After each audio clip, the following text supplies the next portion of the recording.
नमस्कार, आदाब, सत श्री अकाल दोस्तों। मैं रजनी स्वागत करती हूँ आपका हमारे चैनल राजस्थान ज्ञान में। तो दोस्तों आज है 2 मई और 2 मई के करंट अफेयर लेके मैं आपके सामने उपस्थित हूँ। तो ये पहला वीडियो है अपना। पर डे के 2 वीडियो आएंगे जैसा कि मैंने आपसे वादा किया है। एक वीडियो आएगा जिसमें छोटे छोटे से क्वेश्चन होंगे और दूसरा वीडियो आएगा जिसमें एक एडिटोरियल या फिर कोई भी स्कीम या फिर एक ऐसा क्वेश्चन जो मेंस में आंसर राइटिंग में हमारी मदद करेगा वो हमारे सामने होगा।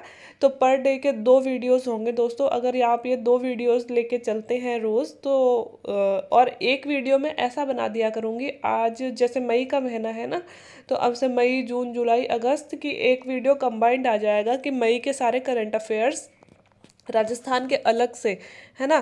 क्योंकि इसमें भी राजस्थान के हैं, लेकिन कितना भी पढ़ लो अपने जो न्यूज़पेपर आते हैं बहुत ज़्यादा राजस्थान की न्यूज़ अपन को नहीं मिल पाती है। तो एक ऐसा कंबाइंड वीडियो आएगा जिसमें राजस्थान की प्लस नेशनल और इंटरनेशनल सारी इंपॉर्टेंट न्यूज़ आपके सामने लेके आऊँगी। वो वीडियो मैं बनाऊँगी आपके लिए। जो मैगजीन्स आती है ना करंट अफेयर की, 1 महीने 2 महीने वाली, उनमें से लेके, है ना।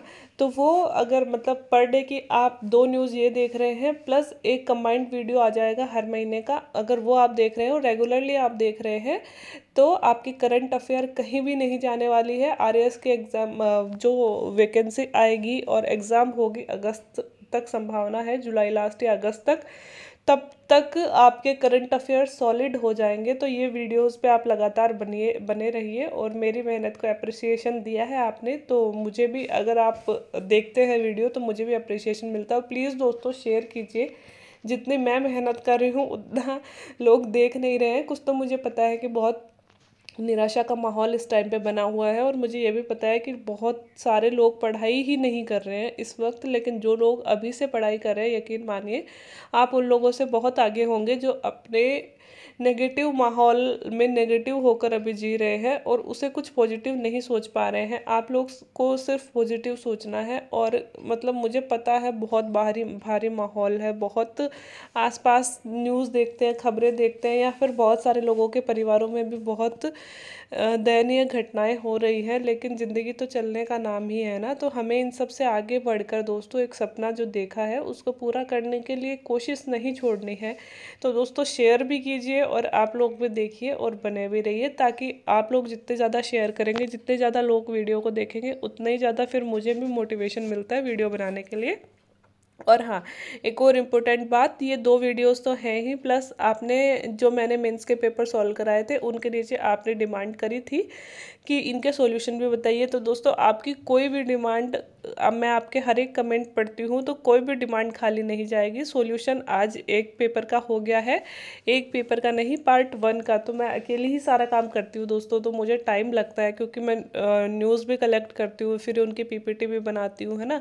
कुछ न्यूज़ को मैं हाथ से भी लिखती हूँ, और फिर उधर सॉल्यूशन के लिए भी आपको पता है मार्केट पूरा बंद पड़ा है, तो मुझे कोई स्कैन करवाने के लिए भी कोई शॉप भी खुली नहीं मिली मार्केट में। तो पूरे पेपर को हाथ से ही लिखना पड़ा और कॉपी में ही उतारना पड़ा, तो वो थोड़ी एक्स्ट्रा एफर्ट्स उसमें हो जाते हैं, तो मुझे बहुत मेहनत करनी पड़ रही है, तो इसलिए थोड़ा सा टाइम लग गया। लेकिन वो भी जो पेपर का सॉल्यूशन है फर्स्ट पेपर के पार्ट 1 का, वो भी आपके सामने आज आ जाएगा। तो वीडियो देखते रहिए दोस्तों, प्लीज़ प्लीज़ शेयर भी कीजिए ताकि ज़्यादा से ज़्यादा लोग देखें। और बिना बकबक किए अब डिस्कशन शुरू करते हैं। भारत की पहली ऐसी राजनीतिक पार्टी कौन सी है जिसने चुनावी बॉन्ड, ये जहाँ भी बांड लिखा हुआ है ये बॉन्ड समझिएगा, ये हिंदी इतने ज़्यादा थोड़ी सी हो जाती है इधर उधर, तो चुनावी बॉन्ड के माध्यम से मिलने वाली राशि को सार्वजनिक किया है। तो दोस्तों सबसे पहले तो आपको यहाँ ये समझना जरूरी है कि चुनावी बॉन्ड क्या होता है, क्योंकि इलेक्टोरल बॉन्ड आप इसे मानिए, इलेक्टोरल बॉन्ड बहुत चर्चा में रहा है जब से इलेक्टोरल बॉन्ड आया है 2018 से, और लगातार चर्चा में रहा है, कभी अपनी प्राइवेसी को लेके तो कभी घपलों को लेके, है ना। तो हम ये भी समझेंगे बॉन्ड होता क्या है। और पहली इंपॉर्टेंट न्यूज़ ये है कि भारत की पहली ऐसी पार्टी है जिसने अपने चुनावी बॉन्ड में उसे जितना डोनेशन प्राप्त हुआ है उसे सबके सामने दर्शाया है, सार्वजनिक किया है। तो वह है दोस्तों झारखंड मुक्ति मोर्चा, JMP मुक्ति मोर्चा है ये, JMM, है ना, भी बोल सकते हैं, या फिर मुक्ति मोर्चा पार्टी JMP ही है। तो जो झारखंड मुक्ति मोर्चा पार्टी है दोस्तों, तो इसने अपने सार्वजनिक किए हैं कि इन्हें चुनावी बॉन्ड से कितनी राशि प्राप्त हुई है। तो उन्होंने बताया है कि 2019 और 20 में उन्हें 1 करोड़ रुपए के चुनावी बॉन्ड में डोनेशन के रूप में इन्हें 1 करोड़ रुपए प्राप्त हुए हैं। बाकी दोस्तों भारत की कोई भी पार्टी ऐसे नहीं है, चाहे एनडीए हो जाए, चाहे यूपीए हो जाए, या फिर कोई भी आप भी या फिर जनता पार्टी, कोई भी ऐसी नहीं है जो चुनावी बॉन्ड के माध्यम से जो भी राशि उन्हें प्राप्त हो रही है उन्हें सार्वजनिक कर रही है।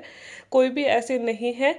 तो इस बात को लेके भी बहुत बार कि भाई किस पार्टी को कितना डोनेशन प्राप्त हो रहा है ये पता नहीं चल रहा है। वास्तव में तो पारदर्शिता लाने के लिए, है ना, और काला धन रोकने के लिए बॉन्ड लाए गए थे, इलेक्टोरल बॉन्ड, लेकिन इनसे पारदर्शिता में कहीं ना कहीं कमी ही आई है। काला धन रुका नहीं है, क्योंकि चुनावी बॉन्ड कौन खरीद रहा है ना, और किस पार्टी को डोनेट कर रहा है, इसकी खबर किसी को भी नहीं होती है। सिर्फ स्टेट बैंक जो जारी करता है बॉन्ड, उसको मतलब उससे कोई भी नागरिक भी खरीद सकता है, कोई भी कंपनी भी खरीद सकती है ना, और वह फिर आगे किस पार्टी को डोनेट करने वाला है इसकी भी खबर नहीं होती है ना।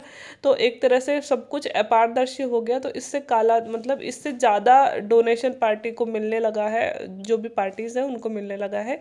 लेकिन हमें सिर्फ ये जानना है, इतने लफड़ों में हमें नहीं पढ़ना कि इलेक्टोरल बॉन्ड होता क्या है। तो इलेक्टोरल बॉन्ड भारत का कोई भी नागरिक अथवा, यहाँ अथवा लिखा हुआ है, अथवा कोई भी company state bank of India से अथवा इसके द्वारा निश्चित किसी भी शाखा से खरीद सकती है। या तो स्टेट बैंक ऑफ इंडिया या फिर यह अपनी कोई ब्रांच निश्चित करता है कि यहाँ से आप खरीद सकते हो, वहाँ से खरीदा जा सकता है। ठीक है। इलेक्टोरल बॉन्ड का प्रारंभ 2018 में एनडीए सरकार के द्वारा इलेक्टोरल बॉन्ड स्कीम 2018 के द्वारा प्रारंभ किया गया था। 18 में यह इलेक्टोरल बॉन्ड स्कीम के द्वारा प्रारंभ किया गया था।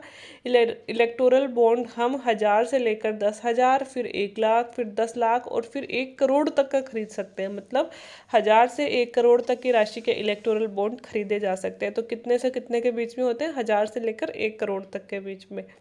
बॉन्ड खरीदने के लिए ज़रूरी है कि केवाईसी उसकी कंप्लीट होनी चाहिए। साथ ही बॉन्ड की वैलिडिटी 15 दिन की ही होती है। जैसे दोस्तों हमने आज एसबीआई से एक बॉन्ड खरीदा है, उसे 15 दिन के अंतर्गत किसी भी पार्टी को मतलब पार्टी के खाते में जमा करवाना होता है। 15 दिन के बाद में वह अनवैलिड हो जाएगा, है ना। तो इसकी वैलिडिटी 15 दिन ही होती है। ये बॉन्ड जनवरी, अप्रैल, जुलाई और अक्टूबर के प्रारंभिक 10 दिन के अंतर्गत ही खरीदे जा सकते हैं। कब कब जारी किए जाते हैं बॉन्ड? जनवरी में, अप्रैल में, जुलाई में और अक्टूबर में। प्रारंभिक 10 दिन मतलब 1 तारीख से लेकर 10 तारीख तक 10 दिन ही स्टेट बैंक द्वारा जारी किए जाते हैं। 10 दिन में कोई भी कंपनी, कोई भी व्यक्ति जो भारत का नागरिक हो जाके खरीद सकता है। उसकी केवाईसी कंप्लीट होनी चाहिए और फिर वह अगले 15 दिन के अंतर्गत जिसको भी उसे डोनेशन देना है, जिस भी पार्टी को, वह डोनेट कर सकता है किसी दूसरे बैंक में जाके। एसबीआई सिर्फ खरीदता है, डोनेशन वह दूसरे बैंक में जाके किसी भी पार्टी के खाते में जमा करवा सकता है।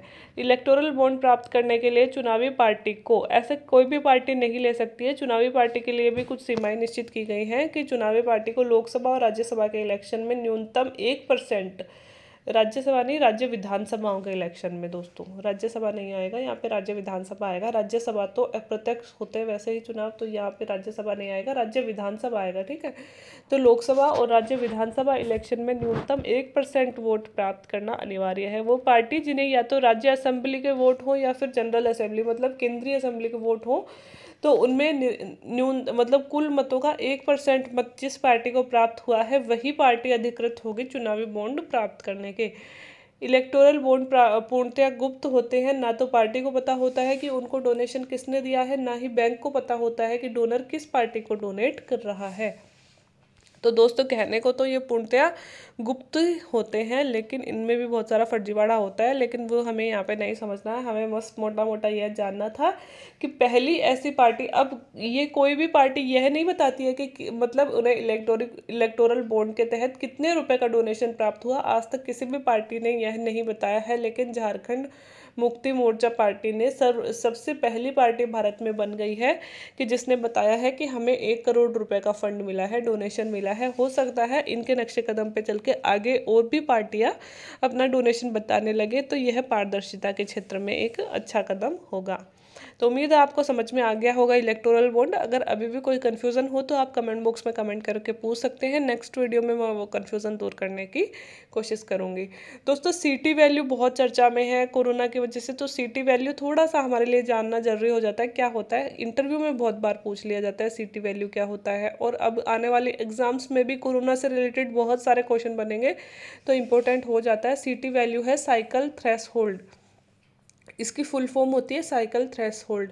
आरटीपीसीआर टेस्ट के द्वारा सीटी वैल्यू ज्ञात की जाती है। अगर किसी की सीटी वैल्यू 35 से ज़्यादा है तो वह पॉजिटिव नहीं है, और अगर सीटी वैल्यू 35 से कम है तो वह कोरोना पॉजिटिव है। हमें बहुत ज़्यादा इसके अंदर जाने की ज़रूरत नहीं है, बस एक तो फुल फॉर्म याद कर लीजिए कि फुल फॉर्म होती है साइकिल थ्रेशोल्ड। अगर सीटी वैल्यू 35 से उसकी ज़्यादा है तो वह पॉजिटिव नहीं है, लेकिन अगर 35 से कम हो जाता है तो वह कोरोना पॉजिटिव हो जाता है। दोस्तों, चिरंजीवी योजना जो मैंने कल आपको नहीं बताई थी, तो अब मुझे लगा क्योंकि एडिटोरियल डिस्कशन के लिए मुझे एक अच्छा टॉपिक मिल गया था, तो मैं आज भी वो डिस्कस नहीं कर सकती एडिटोरियल में। मैंने सोचा था कल के एडिटोरियल बड़े क्वेश्चन की जगह ये डिस्कस कर देंगे, लेकिन एक और मुझे बहुत अच्छा क्वेश्चन बन गया, मुझे वो ज़रूरी लगा आपके साथ डिस्कस करना, तो मैंने इसे इधर ही ले लिया। चिरंजीवी योजना जैसे आपको पता है कल शुरू हुई थी, इसके तहत क्या क्या मेन चीज़ें की गई रट लेना दोस्तों, इंटरव्यू के लिए भी और प्री के लिए भी, मेंस के लिए भी। मेंस में भी पूछने वाले हैं गारंटेड ये स्कीम, और प्री में भी इससे रिलेटेड कोई ना कोई क्वेश्चन तो आएगा। चिरंजीवी योजना दे देंगे, 4 कथन दे देंगे, इनमें से कौन सा गलत सही या फिर कौन कौन से सही है, ऐसा हमें देंगे ही देंगे, है ना। तो चिरंजीवी योजना की शुरुआत दोस्तों 1 मई 2021, आप सबको पता है कल मजदूर दिवस था तब हुई है, और आज दोस्तों 2 मई को लाफ्टर डे है, लेकिन बहुत इंपॉर्टेंट नहीं लगा तो इसलिए मैंने वो डिस्कस नहीं किया। लाफ्टर डे का मतलब है कि हंसते रहिए, मुस्कुराते रहिए, ज़िंदगी जीने का नाम है, तो अगर हम हंसते हंसते जिएंगे तो ज़्यादा बेहतर तरीके से जी पाएंगे, ठीक है। तो यह योजना 1 मई को शुरू हुई थी। राजस्थान के प्रत्येक परिवार को निःशुल्क 5 लाख रुपए का बीमा इसके तहत दिया जाएगा। पहले भी मैं ये डिस्कस कर चुकी हूँ, पहले वैसे राजस्थान स्वास्थ्य बीमा योजना डिस्कस की थी, चिरंजीवी अभी शुरू हुई है। तो इस हेतु 3500 करोड़ रुपए का प्रीमियम राज्य सरकार द्वारा वहन किया जाएगा। दोस्तों, जो मुफ्त मतलब हमसे कोई भी प्रीमियम नहीं लिया जाएगा, नॉर्मल लोगों से तो केवल कुछ लोगों से ही प्रीमियम लिया जाएगा 830 रुपये का। तो जिन लोगों से प्रीमियम नहीं लिया जाएगा वो 3500 करोड़ रुपए का वह राज्य सरकार का आएगा, और वह प्रीमियम राज्य सरकार खुद वहन करेगी। योजना के लिए परिवार का आकार और आय की कोई भी सीमा नहीं है, कितनी भी आय हो, परिवार का कितना ही बड़ा आकार हो, कोई सीमा नहीं है। और हाँ, इंटरव्यू में पूछा गया था कि पर पर्सन 5 लाख रुपए का बीमा मिल रहा है या पर परिवार 5 लाख रुपए का बीमा मिल रहा है। तो दोस्तों कई बार कंफ्यूज हो जाते हैं हम लोग, यह एक परिवार का है, यह योजना एक परिवार के लिए है, ना कि एक व्यक्ति के लिए। कितना भी बड़ा परिवार हो, चाहे 10 लोगों का हो, 20 लोगों का हो, 5 लोगों का हो, 5 लाख तक का सालाना बीमा मिलेगा। ये नहीं है कि हम तो 20 लोग हैं तो हमारे 5 लाख रुपए कम पड़ेंगे, उससे कोई मतलब नहीं है। पर परिवार, एक परिवार को 5 लाख रुपए तक का बीमा मिलेगा, यह इंटरव्यू में पूछा भी गया था। तो आप याद रख लेना कि यह पारिवारिक बीमा है, ठीक है, ना कि व्यक्ति का बीमा है। 1 साल में 5 लाख रुपए पर परिवार बीमा मिलेगा, ठीक है। और इसमें राष्ट्रीय खाद्य सुरक्षा योजना, सामाजिक आर्थिक जनगणना 2011 के लाभार्थी देखो कौन कौन, तो इसमें किस किस को तो निःशुल्क मिलेगा और किसको 830 रुपये का प्रीमियम देना पड़ेगा। पहले भी बहुत बार पढ़ा चुकी हूँ, फिर से देख लीजिए। एक तो जो राष्ट्रीय खाद्य सुरक्षा अधिनियम में आ रहे हैं वो, और दूसरा सामाजिक आर्थिक जनगणना 2011 के अंतर्गत आ रहे हैं वो लोग, तीसरा लघु और सीमांत किसान, इनको भी मुफ्त में मिलेगा, और संविदा कर्मी, ठीक है, इनको भी। और गत वर्ष कोविड-19 अनुग्रह राशि भुगतान राज्य सरकार से प्राप्त करने वाले निराश्रित और असहाय परिवारों को प्रीमियम राशि तो सरकार द्वारा वहन की जाएगी। मतलब जिनको भी कोविड-19 की अनुग्रह राशि मिली, निश्चित रूप से वो लोग भी गरीब ही है, कुछ प्रवासी हैं, वो लोग भी, प्लस सामाजिक आर्थिक जनगणना के अंतर्गत आने वाले भी, प्लस राज्य की खाद्य सुरक्षा योजना के अंतर्गत आने वाले भी, और भी जो लघु और सीमांत किसान हैं वो भी, और जो संविदा कर्मी है, इन सभी को दोस्तों कोई भी प्रीमियम नहीं देना है। इनको बस रजिस्ट्रेशन करवाना है इस योजना के तहत जाकर, और इनको सालाना 5 लाख रुपए का बीमा मिलेगा। और इसके अलावा जो लोग बच गए, इनके अलावा, है ना, जो लोग बच गए, कुछ थोड़े बहुत परिवार इनके अलावा जो बच गए हैं, उनको 850 रुपये का वार्षिक प्रीमियम देना पड़ेगा, और 850 रुपये साल में एक बार जमा कराने पड़ेंगे, और उसके बदले उनको 5 लाख रुपए तक का बीमा मिलेगा। यही अब लाइन यहाँ पे लिखी गई है कि इन श्रेणियों को छोड़कर सभी परिवार 850 रुपये के वार्षिक प्रीमियम जमा करवाकर इस योजना का लाभ ले सकते हैं। और जो दोस्तों सरकारी कर्मी हैं, सरकारी कर्मियों को इस योजना से जोड़ने की आवश्यकता नहीं है, क्योंकि केंद्र सरकार की CH CGHS है ना। केंद्र सरकार पहले जैसे CGHS परियोजना थी जिसके तहत हम सुनते हैं ना कि जो सेंट्रल गवर्नमेंट के एम्प्लॉय होते हैं उनको तो फ्री में, उनके और उनके परिवार वालों को फ्री में बीमा प्राप्त होता है। तो उसकी जगह अब राज्य सरकार ले आई है RGHS योजना, है ना। तो जो सरकारी कर्मी हैं उसको इन योजना में जुड़ने की जरूरत नहीं है, चिरंजीवी योजना में उनके लिए सरकार लाई है RGHS। उनको बस RGHS पर रजिस्ट्रेशन करवाना पड़ेगा और उनको भी सालाना 5 लाख रुपए का बीमा मिल जाएगा। तो उनको चिरंजीवी योजना में जुड़ने की जरूरत नहीं है ना। और केंद्र सरकार की जो योजना थी पहले CGHS, उसकी जगह अब RGHS गवर्नमेंट लेके आई है, ठीक है। और इसमें राज्य के 765 सरकारी और 330 से अधिक निजी अस्पताल इस योजना में शामिल किए गए हैं। दोस्तों डेटा थोड़ी से याद कर लीजिएगा क्योंकि बहुत बड़ी और बहुत इंपॉर्टेंट योजना है। और आजकल जो प्री के पेपर है और पटवारी और जो भी ये पेपर होते हैं स्कूल लेक्चर, कॉलेज लेक्चर, थोड़ा हार्ड बनाते हैं।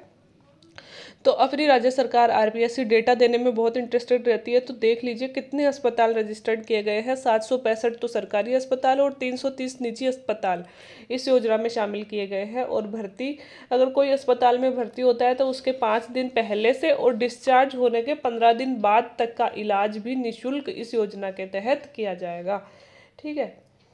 और इसके अलावा इसमें हार्ट, कैंसर, किडनी डायलिसिस, कोविड-19 जैसे गंभीर बीमारियों सहित कुल 1576 प्रकार की बीमारियों के पैकेज इसमें शामिल किए गए हैं। ये याद रख लेना दोस्तों कि एक तो होमोडायलिसिस और कोविड-19 भी इसी बीमा में शामिल होगा। और टोटल कितनी बीमारियां होंगी? 1576 बीमारियां होंगी। हॉस्पिटल कितने होंगे? 765 प्लस 330 हॉस्पिटल है। और बीमारियां कितनी है टोटल? 1576। डेटा याद कर लेना, मैं फिर से कह रही हूँ क्योंकि इंपॉर्टेंट योजना है, पूछे जा सकते हैं। और दोस्तों इसमें नोडल एजेंसी होगी Rajasthan state health insurance agency, क्योंकि कई बार नोडल एजेंसी में पूछ लेते हैं कि कौन सी बीमा देने के लिए राज्य सरकार ने अधिकृत की है। तो Rajasthan state health insurance agency. तो दोस्तों आज मैंने इसमें 3 ही क्वेश्चन लिए, लेकिन तीनों इतने इंपॉर्टेंट थे कि मुझे थोड़ा सा बड़ा करके दिखाना पड़ा। बाकी छोटी मोटी न्यूज़ कोई आई भी नहीं है, कोरोना से भरा पड़ा है पेपर, तो मुझे और कोई इंपॉर्टेंट न्यूज़ लगी नहीं। और अगर फिर भी कोई छूट गई होगी तो कल के पेपर में कवर कर लेंगे। तो आज के लिए इतना ही। वीडियो देखने के लिए थैंक यू वेरी मच। अगर अच्छा लगा हो तो प्लीज़ कमेंट करते रहिएगा and like, share and subscribe. दोस्तों से शेयर भी कीजिएगा यार, ज़्यादा से ज़्यादा लोगों तक पहुँचे, ताकि मैं भी थोड़ा सा कि अगर टाइम दे रही हूँ तो अप्रिसिएशन मुझे भी मिलना चाहिए ना।